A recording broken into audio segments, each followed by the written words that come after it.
ஞாபக புத்தகம் அற்புதமானது. சின்ன சின்ன குறைகளை ஒதுக்கிவிட்டு அழகானவற்றை பத்திரப்படுத்தும் புத்தகம் அது. அதில் பழகிய மக்களைப் போலவே அமர்ந்த புல்தரை, நடந்த கடற்கரை, மரங்கள், வகுப்பறை இவை அனைத்துமே முக்கியமாகிவிடுகின்றன. அறிவிற்கும் மனதிற்கும் வெவ்வேறு பணி என்றால் இது மனது சம்பந்தப்பட்ட ஒன்று என்று சொல்ல தோன்றுகிறது. 1959ஆம் ஆண்டிலிருந்து நாங்கள் தஞ்சோங் காத்தோங் ரோடில் குடியிருக்கிறோம். ஸ்டில் ரோட், அதை ஒட்டிய தெலுக்ரா வட்டாரம். அங்கே தான் வளர்ந்த கதையை பரிவோடு நினைவு கூறுகிறார் தவமணி. என்னோட அப்பா தெலுக்ரா ஏரியாவில் வீடு வாங்கினார். இன்னும் ரொம்ப ஸ்லோன் தமிழ் ஆக்கள் அந்த ஏரியாவில் இருந்தாங்க. My earliest memory of growing up was off Hilimat Road, which is the border of Katong. காத்தோங் வட்டாரத்தின் Ceylon road பகுதியில் வளர்ந்த இன்னொருவர் நைனாஷா. My recollection of my growing up was in Ceylon Road. ஒவ்வொரு வட்டாரத்திற்கும் ஒரு கலாச்சாரம் உண்டு. பரபரப்பு நிறைந்த கேலாங் வட்டாரத்திற்கு பக்கத்தில் இருக்கும் வட்டாரம் காத்தோங். அந்த வட்டாரத்தில் எங்கிருந்தும் 10-15 நிமிடங்களில் நடந்தே கடற்கரையை அடைந்து விடலாம். அதனால் பொதுவாகவே அங்கு ஓர் அமைதி நிலவும். நேற்று இன்று நாளையின்னு ஒரு டூர் ஏஜென்சி ஆரம்பித்தேன். டூரிஸ்ட் யாரும் காணவில்லை, இந்த மாலை மட்டும்தான் மிச்சம். சிங்கம் ஏன் அசிங்கப்பட்டு இங்க சிங்களா உக்காந்து இருக்கு. சுத்தி பார்க்க ஆள் இல்லைனாலும் நமக்கு காசு மட்டும் கிடைச்சி இருக்கு. நிறுத்துற எதிர்பார்ட்ட இதையும் பிடிக்கிட்டீங்களா? நேற்று இன்று நாளைன்னு டூர் ஏஜென்சி ஆரம்பிச்சேன்டா. ஒரு காலத்துல ஆளுங்க அப்படியே அல மோதுவாங்க. ஆனா இப்ப நான் லோலோன்னு ஒரு டூரிஸ்ட பார்த்து காலில் உழுவ வேண்டியதா இருக்கு. வாங்க வாங்க வாங்கன்னு. என் நிலைமைய பாத்தியாடா? எல்லாம் உங்க தப்பு பாஸ். பேரை பாரு, நேற்று இன்று நாளை எம்ஜிஆர் காலத்து பேரு. ஒரு ஓ சொல்றியா ஓ சொல்றியா டூர் ஏஜென்சி, இல்ல ஹலமத்தி ஹபீபு டூர் ஏஜென்சி அப்படி வச்சிருந்தா ட்ரெண்டிங்கா இருந்திருக்கும்ல. டேய் விடுறா, என்னோட தலைவருடைய ஞாபகார்த்தமா வச்சேன்டா. இப்ப பேரெல்லாம் மாத்த முடியாது. கம்பெனி என்ன பண்றது சொல்லு? எல்லாம் இந்த கோவிட்னால வந்துச்சு. பாஸ் பாசிட்டிவா இருங்க. டேய் வாய்க்கல விட, நான் நெகட்டிவ்டா. ஐயோ, திங்கிங்ல பாசிட்டிவா இருங்கன்னு சொன்னேன். நீங்க வேணா பாருங்க, மறுபடியும் டூரிஸ்ட் வருவாங்க, நம்ம எல்லாருக்கும் சுத்தி கட்டுவோம். இந்த ஆபீஸ் தலை தூக்கும். அதே நேரத்துல இதே ஆபீஸ்ல நீங்க தலை நிமிர்ந்து நிப்பீங்க பாஸ். எங்கடா இருக்கு ஆபீஸ்? பிளே கிரவுண்ட் தான்டா இருக்கு. 3 மாசம் வாடகை பாக்கி.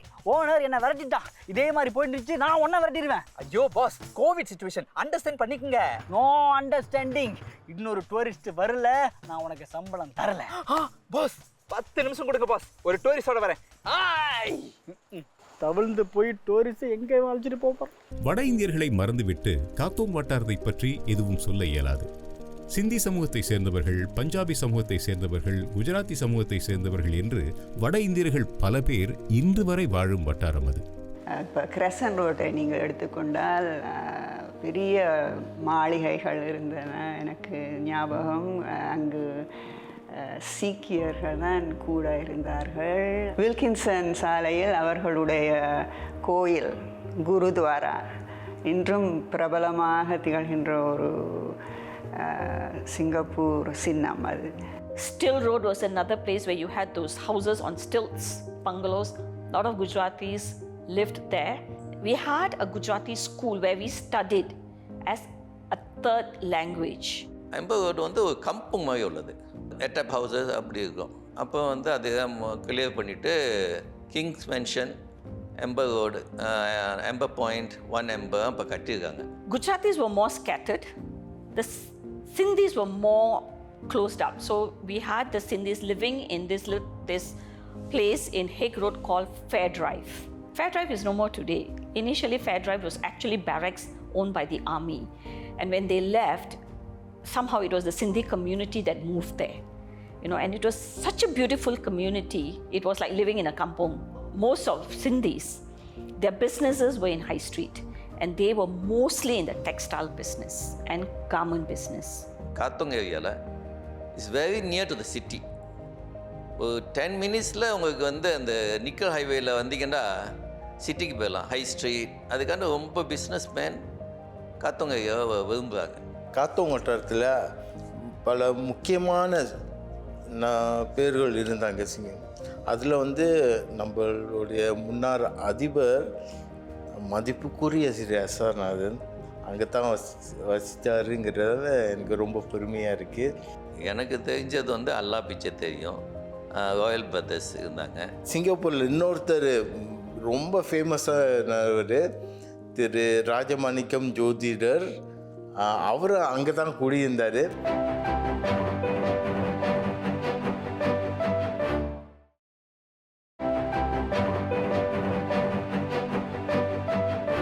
ஐயோ, இந்த நேரத்தில் நான் எங்கன்னு போய் தேடுறது? மேலே அட்ராக்ஷன் சைன் போர்டு, கையில் ஹேண்ட்ஃபோனு, தலையில் தொப்பி, உள்ளுக்கு ஒரு டிஷர்ட், மேலே ஒரு சட்டை. பிடிச்சிட்டேன்டா. Very sir, welcome to Singapore. தம்பி, நீர் யார்? இதெல்லாம் என்னது? நான் யாருங்கிறது முக்கியம் இல்ல, நீங்க டூரிஸ்ட் தானே? இல்ல தம்பி, நான் இங்க தான் சிங்கப்பூர்ல 7-8 நாள் ஆச்சா வந்து. ஐயோ, வாங்க சார். தம்பி விடுமாப்பா. சார், நீங்க எதுக்கும் கவலைப்படாதீங்க. இந்த இடத்தை பத்தி, இந்த ஹிஸ்டரியை பத்தி, இந்த எல்லா கதையை பத்தி நான் உங்களுக்கு சொல்றேன். தம்பி, நான் சொல்றேன் சார். சிங்கப்பூர் இலங்கை தமிழ் சமூகம் பற்பல காரணங்களுக்காக காத்தோங் வட்டாரத்தை தங்களின் வாழும் இடமாக இலங்கை தமிழர்கள் தேர்ந்தெடுத்தார்கள். காத்தோங் பக்கம் நிச்சயமாக கடற்கரை கிட்ட. இப்போ பார்க்க போனால் யாழ்ப்பாணத்தில் நாங்கள் எல்லாம் தீவு ஆக்கள். அதை பார்த்தா நாங்கள் ஒரு ஆசை இருந்திருக்கு நம்ம கம்யூனிட்டியில் அந்த கடற்கரை பக்கம் இருக்கிறதுக்கு. ஸ்லான் ரோட் என்ற இடம் கன யாழ்ப்பாணத்து தமிழர்கள் அங்கு இருந்தபடியால் அந்த ரோட்டுக்கு ஒரு காரணப்பேராக அமைந்த ஒரு சரித்திரம். கன யாழ்ப்பாணத்து தமிழர்கள் அங்கு வசித்து வந்தார்கள். அதற்கு பல காரணங்கள் உண்டு. இந்த வட்டாரத்தில் வாடகை உச்சவரம்பு குறைவாக இருந்தது. ஆகையால் இவர்கள் அங்கு இருக்கிறது அவர்களுக்கு சிக்கனமாகவும் கட்டும்படியாகவும் இருந்தது. இன்னும் ஒரு காரணம், யாழ்ப்பாணத்து தமிழர்கள் அரசாங்க சேவையில் ஈடுபட்டனர். பலவிதமான வேலைகள் அவர்கள் செய்து வந்தனர். இந்த அலுவலகங்கள் எல்லாம் அந்த சிங்கப்பூர் ஆற்றங்கரை பக்கத்தில் தான் இருந்தன பிரிட்டிஷ் காலத்தில். ஆனபடியால் இவர்கள் காத்தோங் வட்டாரத்தில் இருந்தால் அலுவலகத்துக்கு செல்வது வசதியாக இருக்கும். மூன்றாவது காரணம், அந்த இடத்தில் மையமாக திகழ்கின்றது எங்கள் செண்பக விநாயகர் கோயில். எங்க போன இந்த ரகு? இந்த காத்தோங்கள ஒரே ஒரு கோயில் தானே இருக்கு. அதான் வில்லன் பேரை வச்சவங்களா சிஸ்டர் வச்சுக்கிட்டா தான் கெதி. ஏய், எங்கடா போன? எவ்வளவு நேரம் உனக்கு வெயிட் பண்றது? என்னடா கரடிக்கு டீச்சர் போட்டு அழைச்சிருக்கீங்க? ஓ, புரிஞ்சிருச்சு. கிட்னாப் தொழில இறங்க போறியா? டூரிசம் வேணாம் உனக்கு? இவரை கிட்னாப் பண்ணி வந்திருக்கே. வீட்ல எவ்வளவு கொடுப்பாங்க? உங்க வீட்ல எவ்வளவு கொடுப்பாங்க? என்னடா டேய் பாஸ், இவர் நான் கடத்தல, இவர் தான் டூரிஸ்ட். பார்க்க அப்படி தெரியலையே. ஐயோ, மூஞ்ச பத்தி எடை போடாதீங்க. அவர் போட்டுருக்கிற சட்டையை பாருங்க. Singapore T shirt. இது டூரிஸ்ட் தவிர வேற ஏன் போடுவான்? கோழி அமுக்குற மாதிரி அமுக்குங்க. வணக்கம் சுற்றி பண்ணி சார். வணக்கம். தெரியும், காத்தவங்க சுத்தி பார்க்கணும், அவ்வளவுதானே. முதல்ல இந்த செண்பக விநாயகர் கோவில நம்ம ஆரம்பிக்கிறோம். தம்பி, இந்த கோயிலை பற்றி என்கிட்டே சொல்லுங்க. ஐயோ, உங்களுக்கு ஒண்ணுமே தெரியாது சார். 1875 தியாகராஜ எதிர்நாயகம் பிள்ளை சின்னதா ஆரம்பிச்ச கோயில். பாருங்க எவ்வளவு பெருசா வளர்ந்துருக்குன்னு. அது மட்டும் இல்ல, சிங்க இலங்கை தமிழர்கள்லாம் ஒன்று சேர்ந்து கட்டின கோயில் சார். இதுல இங்க 6 மகா கும்பாபிஷேகம் நடந்திருக்கு. ஐயோ, இந்த கோயில் பத்தி பேசிக்கிட்டே இருக்கலாம். உள்ள வந்து பாருங்க, அப்ப உங்களுக்கு தெரியும். ஐயா எதிர்நாயகம் பிள்ளை, வேல்ட்ட விட்டுட்டு நீர் எங்கய்யா போனேன்? சுற்றுப்பயணி. You are tourist, I am tour guide. Behave yourself. Hey, இழுத்துருவாடா. தம்பி, உங்கள்ட்ட நான் கட்டாயமா ஒன்று சொல்லியே ஆகுவேன். I am tour guide assistant. Follow me. வாங்க.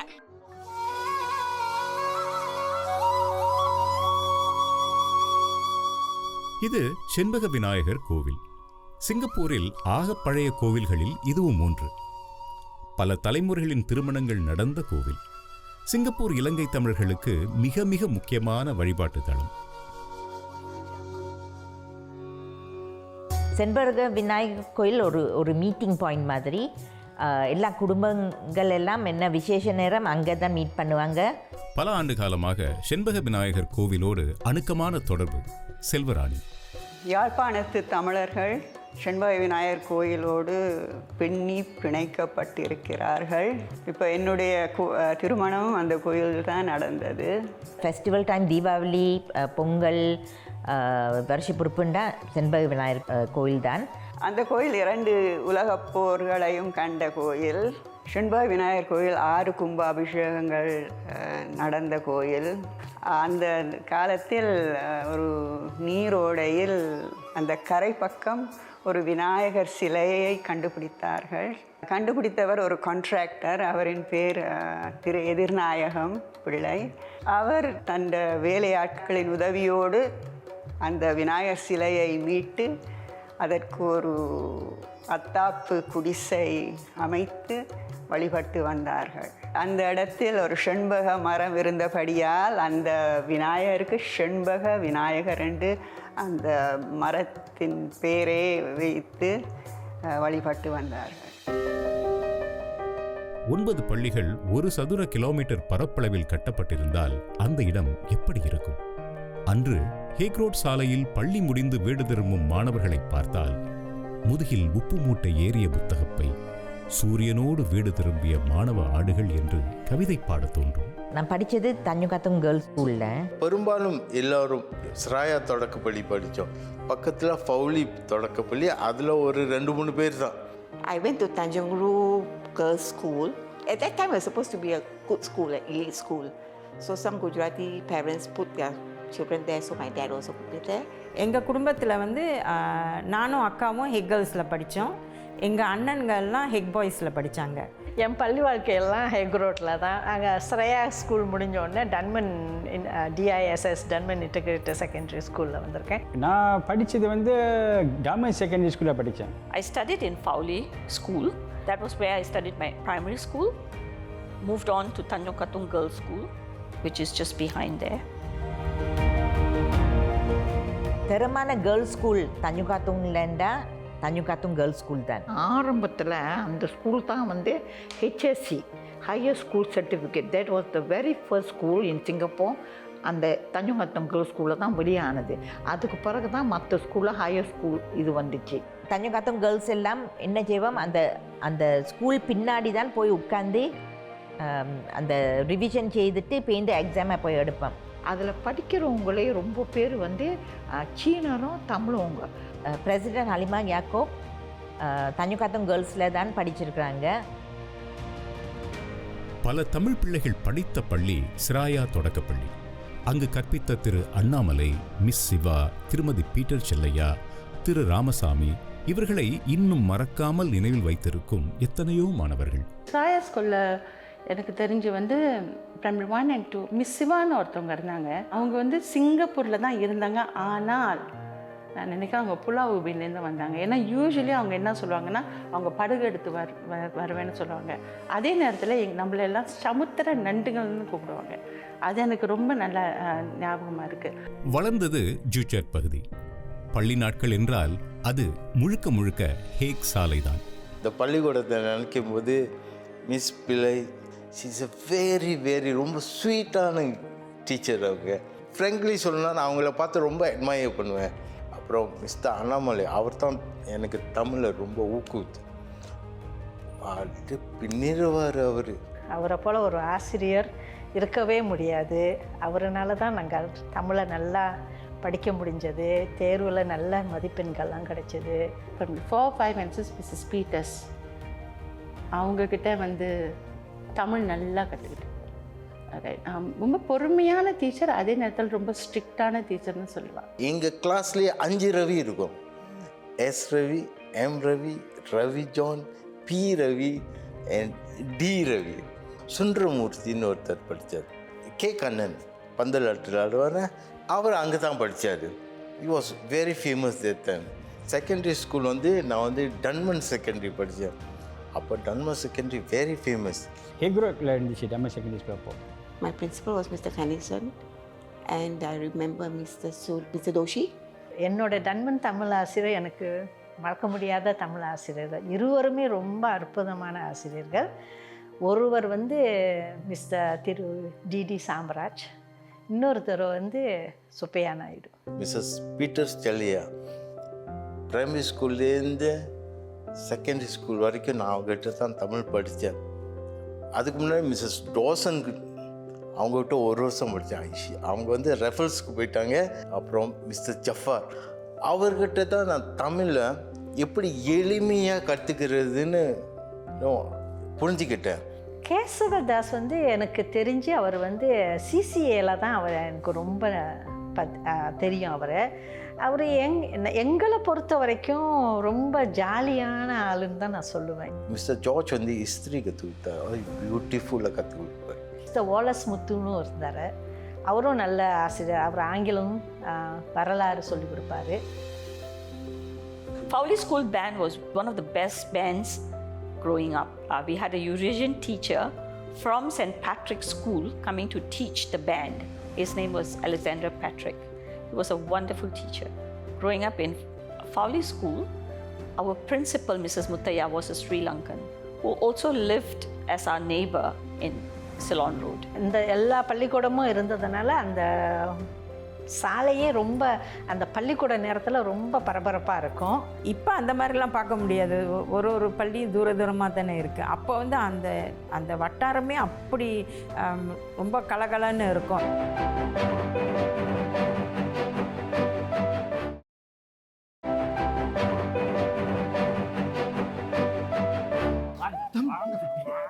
தம்பி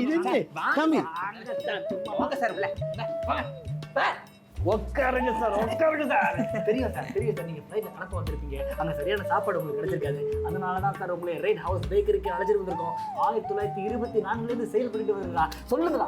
ஆமாம் சார், இங்கே பாருங்க, raisins, corn, Parmesan, corn சபாத்தா, Goshen இருக்கு. உங்களுக்கு எது வேணுமோ எடுத்து சாப்பிடுங்க. இதெல்லாம் வாங்கி தாரியல் தம்பி, எனக்கு நல்ல சந்தோஷம்தான். என்ன சார், நல்ல சந்தோஷம், கெட்ட சந்தோஷம், எல்லா சந்தோஷம் நல்ல சந்தோஷம் தான் சார்.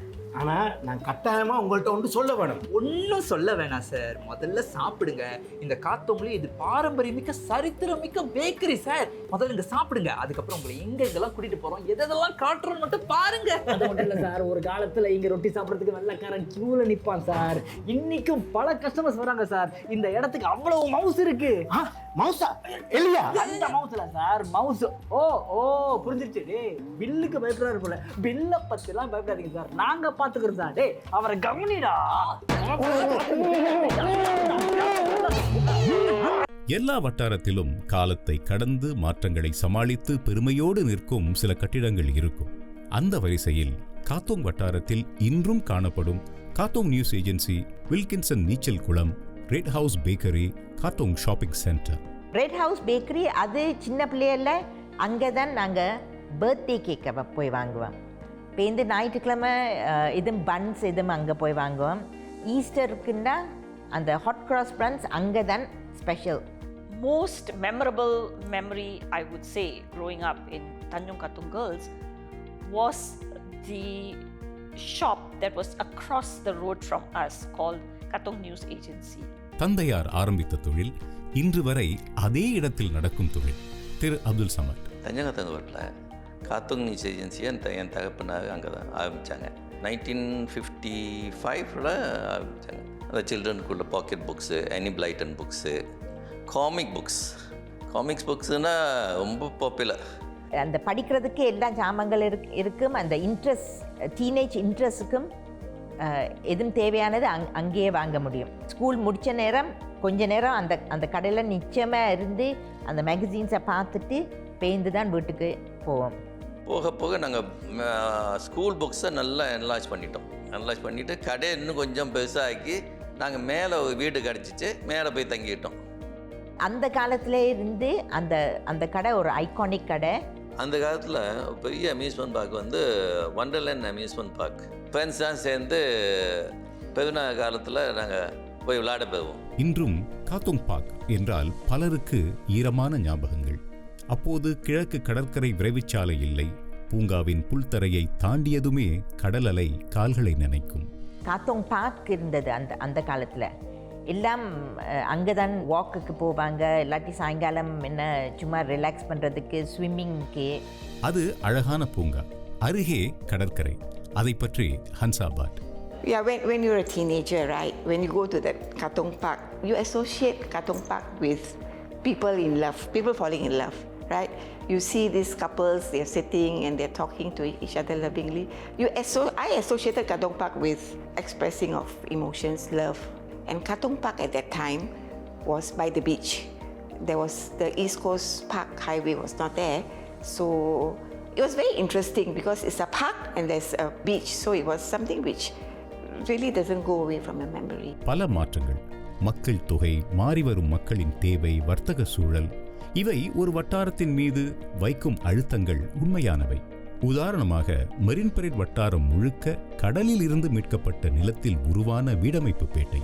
வாங்க சார், வாங்க சார், வாங்க சார். இதான் சார் குன்சிங் ரோடு. வாங்க வாங்க வாங்க வாங்க வாங்க. தம்பி உங்கள்ட்ட நான் கட்டாயமா ஒன்று சொல்ல ஒன்னும் சொல்ல வேணாம். இதுக்கு மேல ஒன்னும் கிடையாது. இதுக்கு அப்புறம் உங்களை டிஸ்டர்ப் பண்ண மாட்டோம். ஏய் மாலை கட்டுற மாலை ப்ளீஸ். மேல என்னடா டூரிஸ்ட் தொப்பி என்னடா? ஓ சாரி, பழக்க தோஷம். இன்னைக்கு உங்களை பல இடத்துக்கு கூட்டிட்டு போனோம். அதோட டோட்டல் என்னன்னு பாத்தீங்கன்னா 320 வெள்ளி.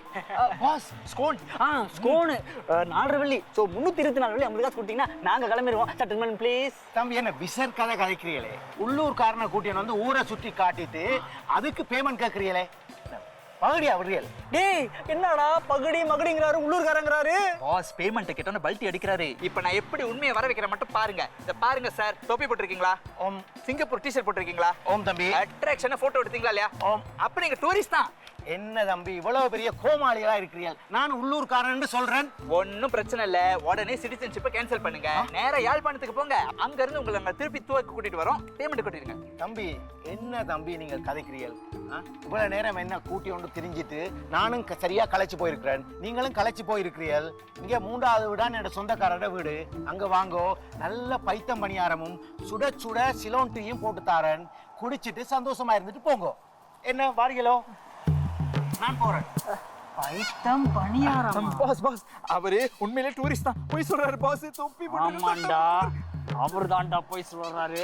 பைத்தம் பணியாரம் கிண்டவனைய தலையில கட்ட பார்த்தல உன்னைய. டெர்மினோலில் வந்து அது பிடபிள்யூ குவார்ட்டர்ஸ்னால we have to give up. So அதுலேருந்து டக்கோட்டா கிராசன் போகிறதுக்கு இட் வாஸ் அ வெரி ரொம்ப ஹெவி ஹார்ட் இருந்துச்சு. சொந்தக்காரர்களை விட்டுட்டு போகிறோமே, ஃப்ரெண்ட்ஸை விட்டுட்டு போகிறோமே. யூ ஆல்வேஸ் லாஃபிங். You never fight at all. அந்த உணர்வு எல்லாம் மறுபடியும் வருது. And it's a very lovely memories. ஏதோ ஒரு சாலை வழி நடக்கும் பொழுது நம்மில் இனம் புரியாத ஓர் உணர்வு. அந்த சில வினாடிகளில் வயது மறந்து மறுபடியும் பள்ளி திடலில் விளையாடிய ஞாபகம், மாங்காய் திருடிய மரங்களின் ஞாபகம், வீட்டுக்கு அழைத்துச் சென்ற சாலைகளின் ஞாபகம், நம் வாழ்க்கையை அர்த்தப்படுத்தும் அழியாத ஞாபகங்கள்.